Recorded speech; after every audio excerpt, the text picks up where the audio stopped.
যে আমার সাহাবী আবু হুরায়রা,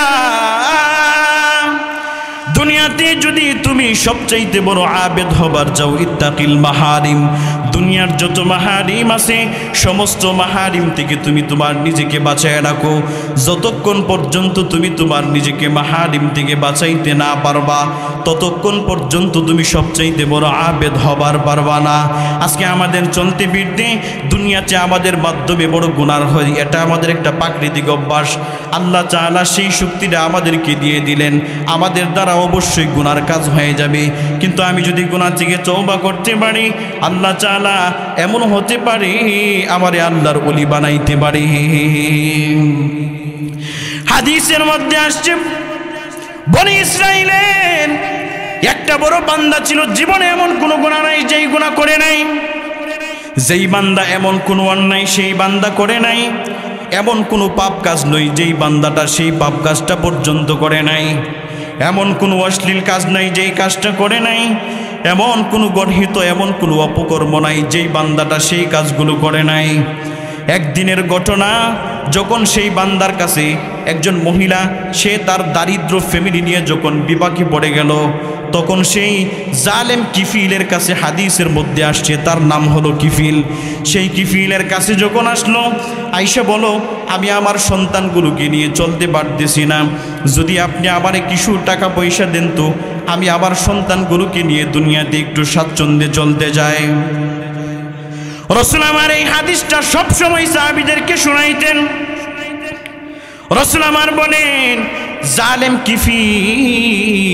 জালেম কিফিলের কাছে যখন সেই মহিলাটা আসলো, মহিলাটা এসে যখন বলল, আপনি আমারে কিছু টাকা খরচ দেন, কিছু টাকা আপনি আমারে দেন, যদি আপনি আমারে টাকাগুলো দেন তাহলে আমার যেই সন্তানগুলো আছে তাদের পেটের মধ্যে আমি কিছু খাবার দিবার পারবো।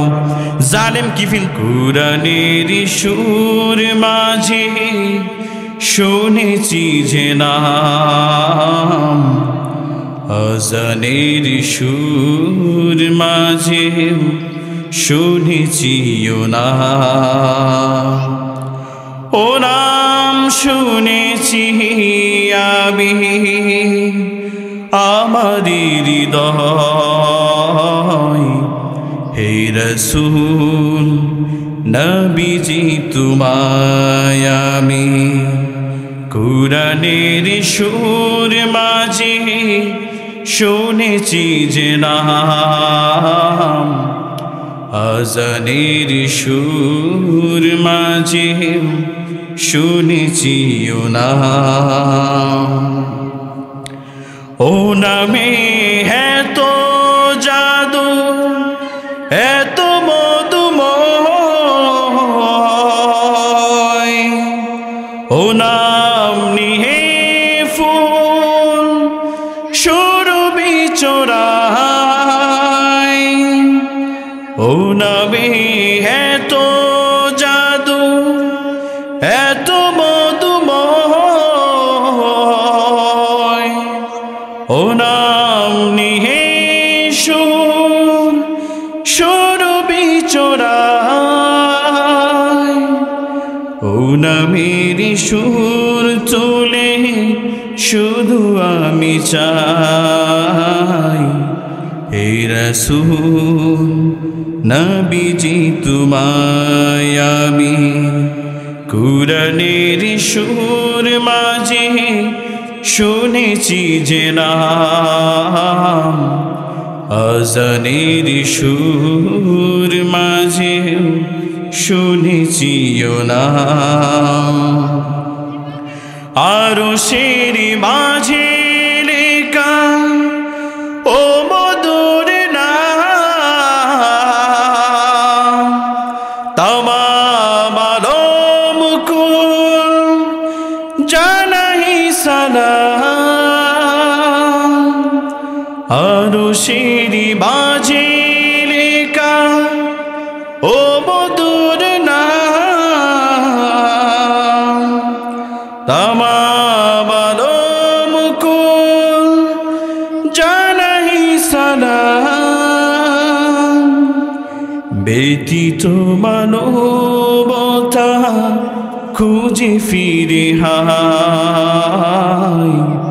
হে রাসূল নবীজি তোমায় আমি কুরআনের সুর মাঝে শুনেছি ঝেনান,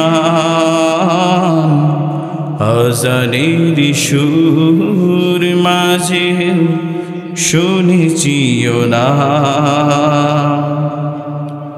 আলহামদুলিল্লাহ, ঐতিহ্যবাহী মানিকনগর কেন্দ্রীয় জামে মসজিদ ও হিলফুল ফুজুল যুব সংগঠনের উদ্যোগে আজকের এই আজিমুর শান মাহফিলের সম্মানিত সভাপতি, আমন্ত্রিত বিশেষ অতিথি, প্রধান অতিথি, আমার সামনে উপবিষ্ট আছেন আমার অতি কাছের, অতি মহাব্বতের, হৃদয়ের গহীনে যাদের জায়গা, মনের মণি কুঠায় যাদের স্থান, হীরকখণ্ড সমতুল্য চাঁদের সৌন্দর্যতাকেও হার বানিয়ে দেয়। তারুণ্যের উচ্ছ্বাস নিয়ে, যৌবনের উদ্দীপনা নিয়ে আগত ইসলাম এবং মুসলমানদের চরম দুর্দিনে সিপাহ সালাদের দায়িত্বভার পালনকারী খালিদ বিন ওয়ালিদ রাদিয়াল্লাহু তাআলা আনহুর উত্তরসূরি গাজী সালাহুদ্দিন আইয়ুবী জামালউদ্দিন আফগানি রহিমাহুল্লাহর উত্তরসূরি আমার তরুণ যুবক ভাইরা, আল্লাহ পাকের শুকরিয়া আদায় করতেছি যে মালিক আমাদেরকে অশান্তময়ী পৃথিবীর অশান্ত পরিবেশ থেকে, পাপ পঙ্কিলতায় পরিপূর্ণ গুনাহে ভরপুর অন্ধকারাচ্ছন্ন সমাজের ঘোর আধার থেকে, অমানিসা থেকে রহমতের হাত ছানি দিয়ে অসংখ্য অগণিত মানুষদের মধ্য থেকে আমাকে আপনাকে যাচাই করে বাছাই করে দুনিয়ার মাটিতে নবী করিম সাল্লাল্লাহু আলাইহি ওয়াসাল্লামের ভাষায় জান্নাতের বাগানে আসা এবং বসার তৌফিকটুকুন দান করেছেন। এজন্য আমরা সকলে সুউচ্চ কণ্ঠে রব্বে কারিমের দেওয়া শেখানো ভাষায় জবানকে উচ্চ করে রব্বে কারিমের কুদরতি পায়ে শ্রদ্ধায় শিরনত করছি এবং সবাই জবানকে উচ্চ করে পড়ছি আলহামদুলিল্লাহ। আল্লাহ তাআলা বলেন, দুনিয়াতে আমার যেই সমস্ত বান্দারা নিয়ামত পাওয়ার পরে যারা নিয়ামতের শুকুর গুজার বান্দা হয়, আল্লাহ বলেন যে লা আযীদান্নাকুম, আমি আল্লাহ তাআলা অবশ্যই অবশ্যই সেই সমস্ত বান্দাদেরকে নিয়ামত বাড়িয়ে দিই। সুবহানাল্লাহ। আর যারা আমি আল্লাহ তাআলার পক্ষ থেকে নিয়ামত পাওয়ার পরে নিয়ামতের না শুকুর গুজার বান্দা হই, শুকরিয়া আদায় করে না, অকৃতজ্ঞশীল বান্দা হই, রব্বে কারিম বলেন আমি আমার সেই সমস্ত অকৃতজ্ঞশীল বান্দাদের জন্য কঠিন আযাবের ব্যবস্থা রেখেছি। এজন্য মালিক যে আমাদেরকে এমন একটি জান্নাতি পরিবেশে আসার জন্য আমাদের হায়াতে বারাকাত দিয়েছেন, এজন্য আমরা সবাই খুশি না বেজার? সবাই খুশি। এজন্য আবারও পড়ছি আলহামদুলিল্লাহ। সম্মানিত ভাইয়েরা আমার, আমি আপনাদের সম্মুখে কোরআনুল কারীম থেকে ছোট্ট একখানা আয়াতে কারিমা তিলাওয়াত করেছি। রাসূল কারীম সাল্লাল্লাহু আলাইহি ওয়াসাল্লামের অসংখ্য অগণিত হাদিসের অমিয় ভাণ্ডার থেকে ছোট্ট একখানা হাদিসের টুকরা পাঠ করলাম। ভূমিকা দীর্ঘ লম্বা না করে সরাসরি আলোচনায় ঢুকতে চাই, যেহেতু সময় খুবই কম। আমার তিলাওয়াতকৃত আয়াতের মধ্যে আল্লাহ রাব্বুল আলামিন রাসূল কারীম সাল্লাল্লাহু আলাইহি ওয়াসাল্লামকে বলতেছেন, ওয়াযাক্কির ফাইন্নায যিকরা তানফাউল মুমিনিন। আল্লাহ বলেন যে হাবিব আমার, আপনার দুনিয়াতে যেই সমস্ত উম্মত আছে আপনি আপনার উম্মতদেরকে বেশি বেশি নসিহত করুন। কেন নসিহত করুন? রব্বুল আলামিন বলেন যে ফাইন্নায যিকরা তানফাউল মুমিনিন। এই জন্য নসিহত করবেন কারণ নসিহতের মাধ্যমে যেই সমস্ত মুমিন বান্দা আছে, নসিহতগুলো মুমিন বান্দাদের জন্য খুবই উপকার। তাফসীরের কিতাবের মধ্যে বলেন যে নসিহত শুধুমাত্র মুমিন বান্দাদের জন্যই উপকার নয়, বরং দুনিয়াতে যেই সমস্ত ফাসেক ফুজ্জার যারা আছে আল্লাহ পাকের পাপিষ্ঠ বান্দা যারা আছে তাদের জন্য নসিহত খুবই উপকারী। কারণ কখন কোন কথার মাধ্যমে কার দিল জেহেন বদ্ধমূল হয়ে যায় এবং কার দিনের ভিতরে আল্লাহ পাকের কোরআন, আল্লাহ পাকের বুঝ, দিনের বুঝ ঢুকা যায়, এগুলো বলা বাহুল্য। এজন্য রসুলকে বলেন যে রসুল ওয়াজাক্কির ফাইন্না যিকরা তানফাউল মুমিনিন, দুনিয়াতে আপনার যত উম্মত আছে উম্মতদেরকে বেশি বেশি নসিহত করুন। সেই সুবাদে আমি আপনাদের সম্মুখে যেই হাদিসটা পড়লাম, হাদিসের সারমর্ম হলো রসুল করিম সাল্লাল্লাহু আলাইহি ওয়াসাল্লাম উনি ওনার যেই সমস্ত সাহাবী ছিলেন দুনিয়াতে সমস্ত সাহাবীদেরকে বেশি বেশি নসিহত করতেন। বিশেষ করে রসুল করিম সাল্লাল্লাহু আলাইহি ওয়াসাল্লাম সাহাবায়ে কেরামদেরকে প্রত্যেক নামাজের পরে বেশি বেশি নসিহত করতেন। রসুল করিম সাল্লাল্লাহু আলাইহি ওয়াসাল্লাম একদিন মসজিদে নববীর মিম্বরের মধ্যে বসে আছেন। রসুল সাহাবায়ে কেরামকে বলতেছেন যে মাইয়াখুযু আন্নি হাউলাইল কালিমাত, হে সাহাবীরা তোমরা যারা আমার সামনে আছো আমি এখন তোমাদেরকে কয়েকটা নসিহত করব।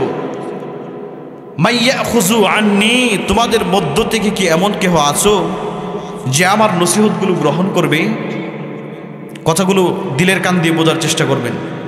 রসুল বলতেছেন যে মাইয়াখুযু আন্নি হাউলাইল কালিমাত, আমি এখন তোমাদেরকে কিছু নসিহত করব, তোমাদের মধ্য থেকে এমন কেহ কি আছো যে আমার নসিহতগুলো গ্রহণ করবে?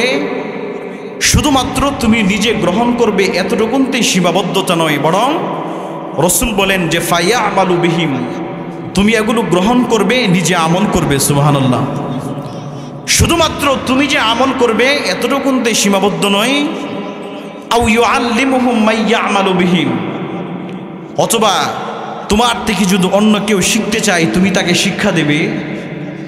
শুধুমাত্র তাকে শিখাবে এতটুকুনের মধ্যে সীমাবদ্ধতা নাই, বরং কিভাবে আমল করতে হয় এটাও তুমি তাকে বোঝাবে।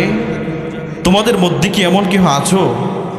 রসুল করিম সাল্লাল্লাহু আলাইহি ওয়াসাল্লামের একজন পতিতদশা সাহাবী হযরত আবু হুরায়রা, তিনি বলেন রসুল আনা, আমি আছি। রসুল করিম সাল্লাল্লাহু আলাইহি ওয়াসাল্লাম ফাআখাযা বিয়াদাইয়া, হাদিসে আসছে যে রসুল তখন আবু হুরায়রার হাতের মধ্যে ধরছেন। স্বাভাবিকভাবে আমরা যদি একটা মাজলিসের মধ্যে বসে থাকি, আমি যদি একটা গুরুত্বপূর্ণ কথা যদি কাউকে বোঝাতে চাই, তো কথাটা বোঝানোর আগে তাকে আমি হাতের মধ্যে ধরে বলি যে এতক্ষণ যত কথাবার্তা তোমাকে বললাম সবগুলো গুরুত্বপূর্ণ, কিন্তু এখন তোমাকে যেই কথাটা বলবো এটা অতীব গুরুত্বপূর্ণ। অনেক সময় এমন করি না আমরা? ঠিক তদ্রূপভাবে রসুল ফাআখাযা বিয়াদাইয়া, আবু হুরায়রার হাতের মধ্যে ধরলেন। ফাআদ্দা খামসান, আঙ্গুল গুনে গুনে তিনি 5টা নসিহত করলেন। ক্বালা রাসূলুল্লাহ সাল্লাল্লাহু আলাইহি ওয়াসাল্লাম ইত্তাকিল মাহারিমা তাকুন আ'বাদান নাস। রাহমাতুল লিল আলামিন আবার বলেন, আবু হুরায়রা, এতক্ষণ পর্যন্ত তোমাকে যেই নসিহতগুলা করলাম এগুলা খুবই গুরুত্বপূর্ণ, কিন্তু এখন আমি তোমাকে যেই নসিহতগুলো করব এগুলো তাদের থেকেও সবচাইতে বড়, অতীব গুরুত্বপূর্ণ। রাসূল আমার বলেন, আবু হুরায়রা শুনো, ইত্তাকিল মাহারিমা তাকুন আ'বাদান নাস। দুনিয়াতে তুমি যদি সবচাইতে বড় আবেদ হবার চাও, সবচাইতে বড় মালিকের পক্ষ থেকে সবচাইতে বড় দাবি বান্দা হবার চাও, তাহলে তোমাকে একটা কাজ করা লাগবে। যদি তুমি বড় আবেদ হবার চাও তো যত মাহারিম আছে সমস্ত মাহারিম তোমাকে বেজে থাকতে হবে। রাসূল আমার বলেন, আবু হুরায়রা শুন,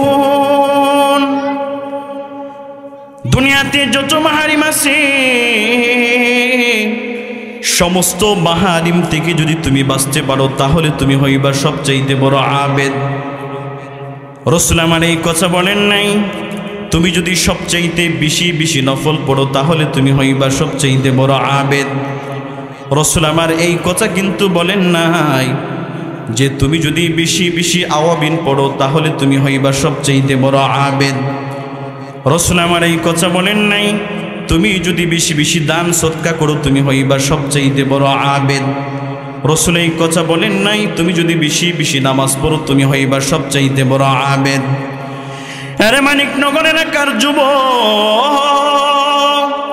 রাসূল আমার বলেন তুমি যদি সবচেয়ে বড় আবেদ হবার চাও তাহলে দুনিয়ার যত মাহারিম আছে সমস্ত মাহারিম থেকে তুমি বাইচা থাকো। যদি তুমি মাহারিম থেকে বাইচা থাকতে পারো, দুনিয়ার যত গুনাহের কাজ আছে সমস্ত গুনাহের কাজ থেকে যদি বাইচা থাকতে পারো তাহলে তুমি হইবা সবচেয়ে বড় আবেদ। রাসূল আমার অন্য কোনো কিছুর কথা বলেন নাই, কিন্তু আজকে আমাদের সমাজে দেখা যায় যে যত বেশি বেশ ধরতে পারে আমরা মনে করি সে তত বড় আবেদ, ঠিক নেই? অথচ আমার আল্লাহ তাআলা হাদিসে কুদসির মধ্যে বলেন দুনিয়াতে যে যত বড় বেশি বেশ ধরতে পারে সে বড় আবেদ নয়। রাসূল আমার বলেন দুনিয়াতে যে যেই পরিমাণ ইবাদত করতে পারে সেই তত বড় আবেদ নয়। রাসূল আমার এই কথা বলেন দুনিয়াতে যে যত বেশি গুনাহের কাছ থেকে বেঁচে থাকতে পারে সেই হবে সবচেয়ে বড় আবেদ। কারণ দুনিয়াতে এমন অনেক মানুষ আছে যেই মানুষটা দেখতে ফিরতে এত বেশি মডেল টেস্ট নাই, এমন বেশি দেখতে শুনতে তার বেশি একটা বেশভূষ নাই, কিন্তু আল্লাহ তাআলা বলেন রাসূল আমার বলেন ইন্নাল্লাহা ইউহিব্বুল আবরার ইউহিব্বুল আতকিয়া আল আবরার আল আখফিয়া الذين إذا غابوا لم يفتقدوا وإذا حضروا لم يعرفوا قلوبهم مصابيح الهدى। আমার আল্লাহ তাআলা বলেন দুনিয়াতে এমন কিছু মানুষ আছে যেই মানুষগুলো দেখতে তেমন বেশি মডেল নাই, দেখতে সেই মানুষের শরীরের মধ্যে তেমন কিছু বেশি একটা ভাব নাই। আল্লাহ তাআলা কিন্তু সেই মানুষগুলোকে ভালোবাসেন। আল্লাহ তাআলা বলেন সমাজের মধ্যে এমন কিছু মানুষ আছে আল্লাযীনা ইযা গাবু লাম ইফতাকাদু, যেই মানুষটা যখন সমাজ থেকে কোথাও অদৃশ্য হয়ে যায় কেউ তাকে খুঁজে না। ওয়া ইযা হাজারু লাম ইউরাফু, রাসূল আমার বলেন বান্দাটা যখন কিছুদিন পরে আবার সে বাড়িতে আসে তখন কেউ তার পরিচয় নেই না এতদিন কোথায় ছিল। যদিও বান্দাটা বড় সাদাসিধে,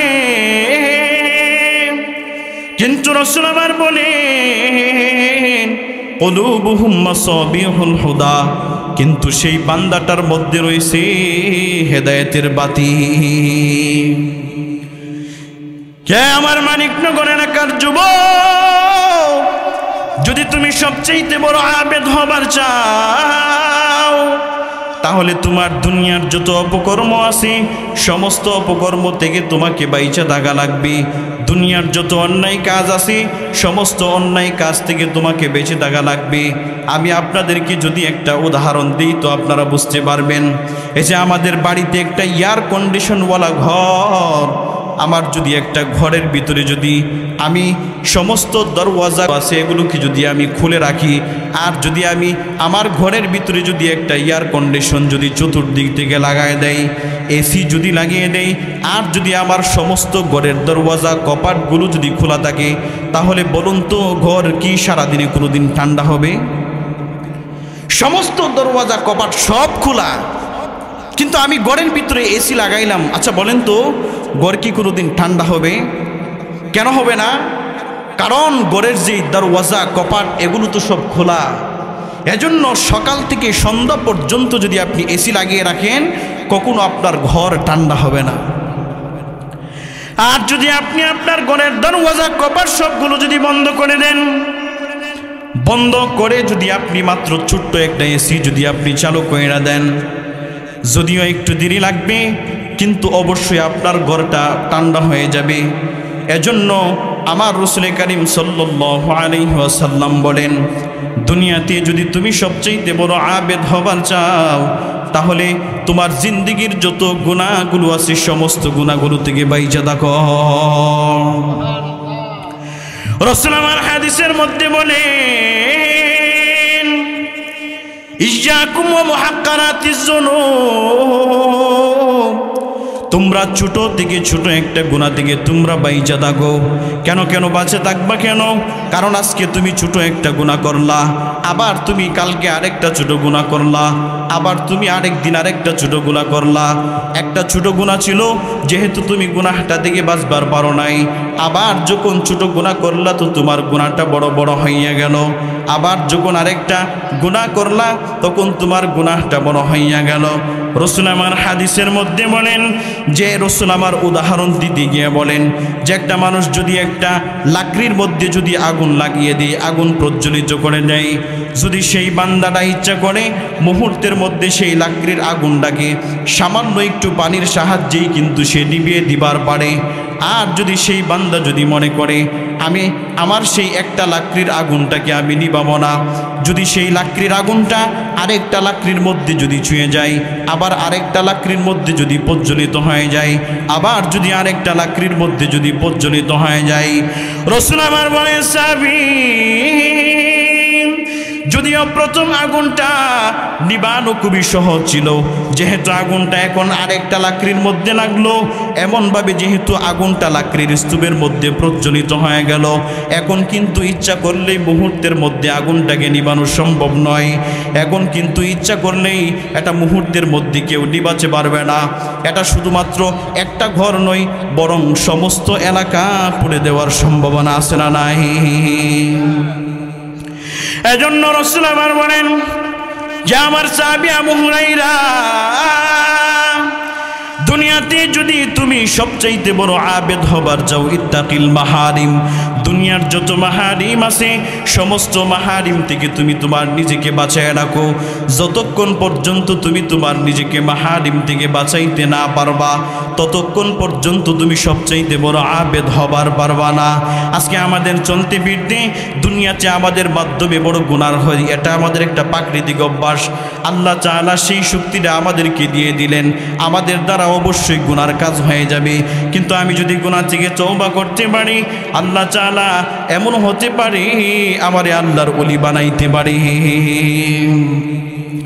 হাদিসের মধ্যে আসছে বনি ইসরাইলের একটা বড় বান্দা ছিল, জীবনে এমন কোনো গুনাহ নাই যেই গুনাহ করে নাই, যেই বান্দা এমন কোনো অন্যায় সেই বান্দা করে নাই, এমন কোনো পাপ কাজ নয় যেই বান্দাটা সেই পাপ কাজটা পর্যন্ত করে নাই, এমন কোনো অশ্লীল কাজ নাই যেই কাজটা করে নাই, এমন কোনো গর্হিত এমন কোনো অপকর্ম নাই যেই বান্দাটা সেই কাজগুলো করে নাই।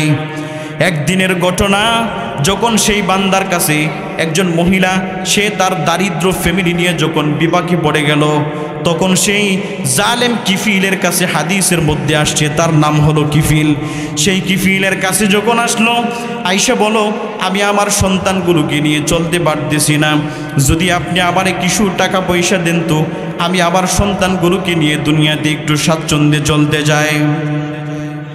রাসূল আমার এই হাদিসটা সবসময় সাহাবীদেরকে শোনাইতেন। রাসূল আমার বলেন জালেম কিফিলের কাছে যখন সেই মহিলাটা আসলো, মহিলাটা এসে যখন বলল আপনি আমারে কিছু টাকা খরচ দেন, কিছু টাকা আপনি আমারে দেন, যদি আপনি আমারে টাকাগুলো দেন তাহলে আমার যেই সন্তানগুলো আছে তাদের পেটের মধ্যে আমি কিছু খাবার দিবার পারবো। জালেম কিফিল তখন বলে মহিলা শুনো, আমি এমনিতেই কোনো মানুষকে টাকা দেয় নাই, যদি আমি তোমারে টাকা দেয় তাহলে তুমি কি কিছুদিন পরে আমাকে লভ্যাংশ দিতে পারবা কিনা? এমন মানুষ আমাদের সমাজে নাই, আপনাদের এলাকার কোনো নাই না? যদি তার কাছে যদি কোনো মানুষ টাকা চাইতে যায় তো সে লভ্যাংশ ছাড়া টাকা পয়সা দেয় না, এমন মানুষ নাই? আছে। তো সেই মহিলা যখন কিফিলের কাছে গেলেন, গিয়ে যখন বললেন যে আপনি আমাকে কিছু টাকা পয়সা দেন, তখন কিফিল বলে যে আমি এমনিতেই কোনো মানুষকে কর্জে হাসানা দিয়ে তাকে উপকার করি না। তখন এই মহিলা তার কাছে কাকুতি মিনতি করতে শুরু করলেন।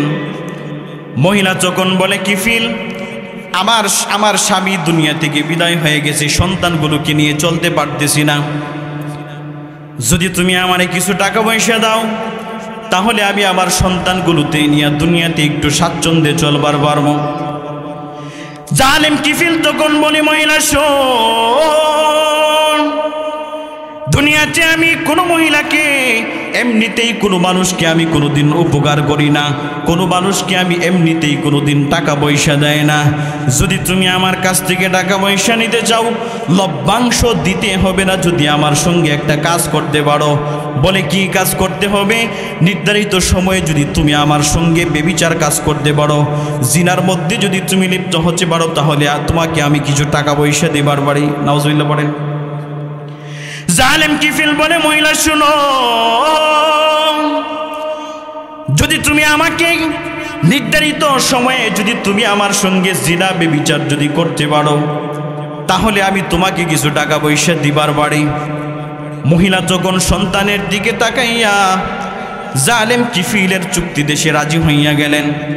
হাদিসের মধ্যে রাসূল আবার বলেন, কাদাল ফাকিরু আইয়াকুনা কুফরান, দারিদ্রতা মানুষকে কুফরি পর্যন্ত বড় পৌঁছায় দেয়। হে মুসলমান যুবক, তখন সেই মহিলা বললেন, আচ্ছা ঠিক আছে, তুমি আমাকে কিছু টাকা পয়সা দাও, নির্ধারিত সময়ে তোমার সঙ্গে আমি জিনা বেবিচারের মধ্যে লিপ্ত হয়ে যাব।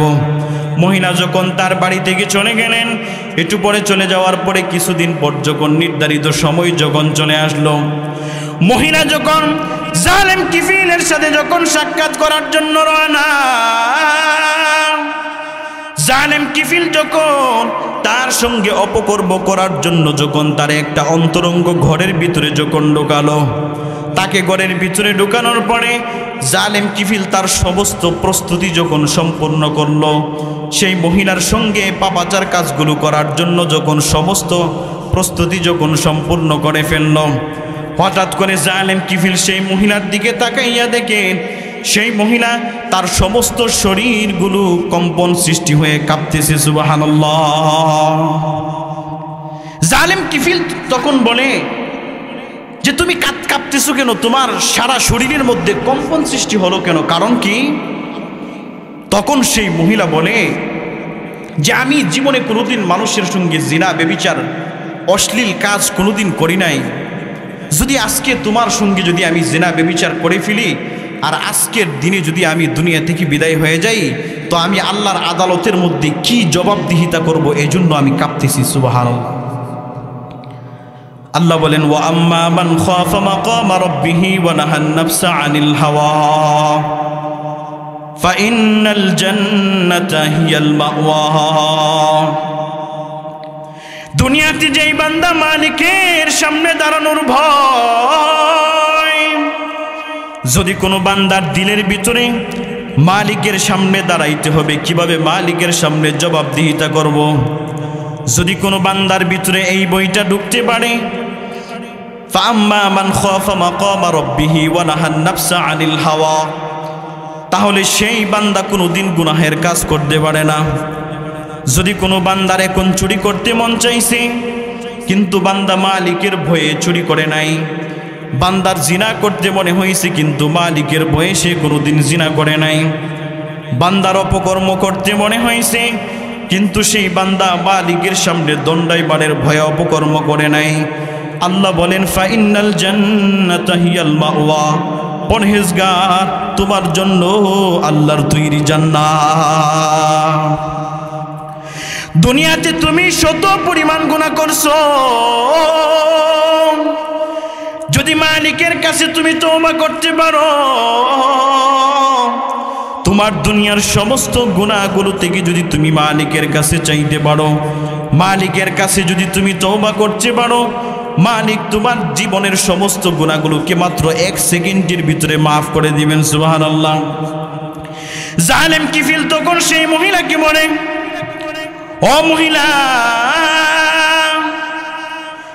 তোমাকে আমি আজকে বিপাকে পড়া একটা গুনাহের জন্য বাধ্য করলাম, এটার জন্য তোমার সমস্ত শরীরের মধ্যে কম্পন সৃষ্টি হয়ে গেল, অথচ আমি আমার জীবনের শুরু থেকে নিয়ে আজও পর্যন্ত এমন কোনো গুনাহ নাই করি নাই, এমন কোনো অশ্লীল কাজ নাই করি নাই, এমন কোনো বেবিচারগুলো আমি নাই করি নাই, এমন কোনো পাপ কাজ নাই আমি কোনোদিন করি নাই।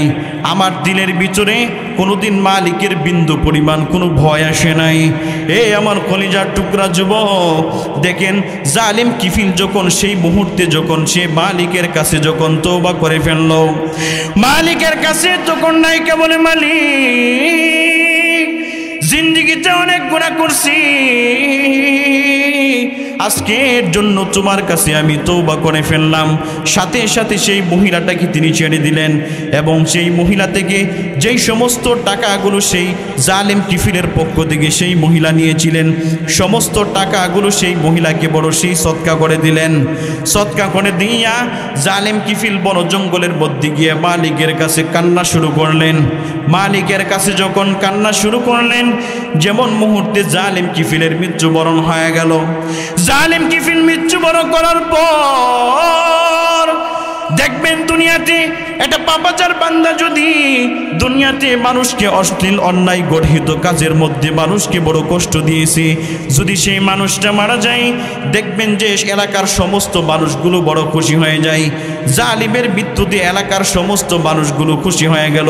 তার বাড়িতে তাকে ধিক্কার দেওয়ার জন্য যখন তার বাড়িতে জয়না গেলেন, তখন সমস্ত মানুষ জালেম কিফিলের বাড়িতে যাওয়ার পর যখন সমস্ত মানুষ গেলেন জালেম কিফিলের বাড়িতে যখন গেলেন, যা দেখেন জালেম কিফিলের ঘরের দরওয়াজার যেই চৌকাট আছে, চৌকাটের মধ্যে কে যেন কুদরতিভাবে লেখা রাখছে, কদ গফারাল্লাহু লাহু কিফিল, আল্লাহ তাআলা কিফিলের সমস্ত গুনাহ কথাগুলোকে মাফ করে দিয়েছেন। সুবহানাল্লাহ। জালেম কিফিল যখন মালিকের কাছে যখন ক্ষমা চাইলেন, দিল থেকে যখন তওবা করলেন, আল্লাহ তাআলা তার জীবনের সমস্ত গুনাহগুলো থেকে তাকে পবিত্র বানিয়ে দিলেন। সুবহানাল্লাহ। এবং আল্লাহ তাআলার ওলি হিসেবে তাকে কবুল করে নিলেন। এজন্য প্রিয় ভাইয়ের আমার, আজকের অল্প বয়ান থেকে আমরা কি বুঝতে পারলাম, যে দুনিয়াতে যদি তুমি সবচেয়ে বড় আবেদ হবার চাও, ইত্তাকিল মাহারিমা তাকুন আবাদান নাস। হ্যাঁ মানুষ, দুনিয়াতে সবচাইতে বড় আবেদ হবার চাও, যত মাহারিম অন্যায় অশ্লীল পাপাচার কাজ আছে, সমস্ত পাপাচার কাজ থেকে যে যত বেশি বেঁচে থাকতে পারবে সে হবে তত বড় আবেদ। সুবহানাল্লাহ। শুধুমাত্র ইবাদত করলে আবেদ হওয়া যায় না, বরং যার জীবনে যত বেশি গুনাহ কম, সে মালিকের কাছে তত বেশি তার পাওয়ার বেশি। সুবহানাল্লাহ। আমি যে অগোছালো কিছু কথাবার্তা বললাম, যেহেতু সময় খুবই কম, আল্লাহ তাআলা আমাদেরকে সেই কথাগুলোর উপর আমল করার তৌফিক দান করুন। ওয়া আখির দাওয়ানা আলহামদুলিল্লাহি রাব্বিল আলামিন। আসসালামু আলাইকুম ওয়া রাহমাতুল্লাহি।